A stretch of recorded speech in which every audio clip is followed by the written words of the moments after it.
Hi friends, இன்றைக்கி ஒரு mini vlog தான் பார்க்க போகிறோம். இன்றைக்கி டே எப்படி போச்சுங்கிறத பார்க்கலாம்.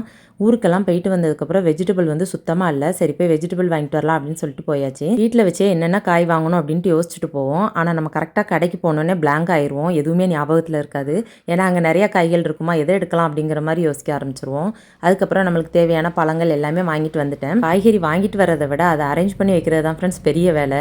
அதுலேயும் கொத்தமல்லி கருவேப்பிலலாம் தாங்கன்ட்டு கேட்டு வாங்குவோம். அதுக்கப்புறம் அதெல்லாம் எடுத்து வைக்கிறதுக்கு தான் பெரிய வேலையாக இருக்கும். வந்தோடனே ஃபஸ்ட்டு அந்த வேலையெல்லாம் முடிச்சிடும் அப்படின்னு சொல்லிட்டு தான் அரேஞ்ச் பண்ணிகிட்டு இருக்கேன். இன்றைக்கி நம்மளோட சப்ஸ்கிரைபர் ஞான ரூபிங்கிறவங்களுக்கு பர்த்டே. ஹாப்பி பர்த்டே சிஸ்டர், நீங்கள் பல்லாண்டு சந்தோஷமாக வாழணும். வெஜிடபிள் எல்லாம் அரேஞ்ச் பண்ணி வச்சுட்டு நைட்டு டின்னர் ரெடி பண்ணலாம் அப்படின்னு யோசிச்சுட்டு இருந்தேன். ஆனால் பசங்களுக்கு அதுக்குள்ளே பசி தாங்க முடியல. அம்மா எங்களுக்கு 2 மினிட்ஸ் மேகி செஞ்சு தாங்கம்மா அப்படின்னாங்க. சொல்கிறது என்னமோ 2 மினிட்ஸ் 3 மினிட்ஸ்லாம் சொல்கிறாங்க. ஆனால் செய்கிறதுக்கு என்னமோ 15 மினிட்ஸ் ஆகுது. பசங்களுக்கு மேகி ரெடி பண்ணி கொடுத்துட்டு ஹஸ்பண்டுக்கு இட்லி ரெடி பண்ணிக்கிட்டு இருக்கேன். மேகியே ஹஸ்பண்டுக்கும் சேர்த்து செய்யலாம் அப்படின்னா சுத்தமாக அவங்களுக்கு மேகி பிடிக்காது. வெஜிடபிள் போட்டு கொடுத்தா ஓரளவுக்கு சாப்பிடுவாங்க. இன்னைக்கு டைமும் இல்லை. வெஜிடபிள் போட்டால் பசங்களுக்கு பிடிக்காது. சமைக்கிறதே பெரிய டாஸ்க் ஃப்ரெண்ட்ஸ். அதில் இது பிடிக்கும் இது பிடிக்காதுன்னு அவங்களுக்கு பார்த்து செய்கிறதுக்குள்ளே போதும்னு ஆயிரும். ஆனால் மீன் குழம்பு இட்லி பார்த்தீங்கன்னா சூப்பர் காம்போ.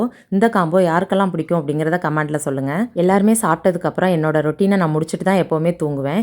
என்னன்னு பார்த்தீங்கன்னா ஃப்ரெண்ட்ஸ், பாத்திரங்கள் எல்லாமே நைட்டே கழுவி வச்சுட்டா நம்மளுக்கு காலையில் வேலை செய்கிறதுக்கு ஈஸியாக இருக்கும். வேலை எல்லாமே முடிச்சாச்சு. இன்னைக்கு டே இப்படி தான் ஃப்ரெண்ட்ஸ் போச்சு. இந்த வீடியோ உங்களுக்கு பிடிச்சிருக்குன்னு நினைக்கிறேன். வீடியோ பிடிச்சா லைக் பண்ணுங்கள், ஷேர் பண்ணுங்கள், மறக்காமல் சப்ஸ்கிரைப் பண்ணுங்கள். அடுத்த ஒரு சூப்பரான வீடியோவில் பார்க்கலாம். பாய்.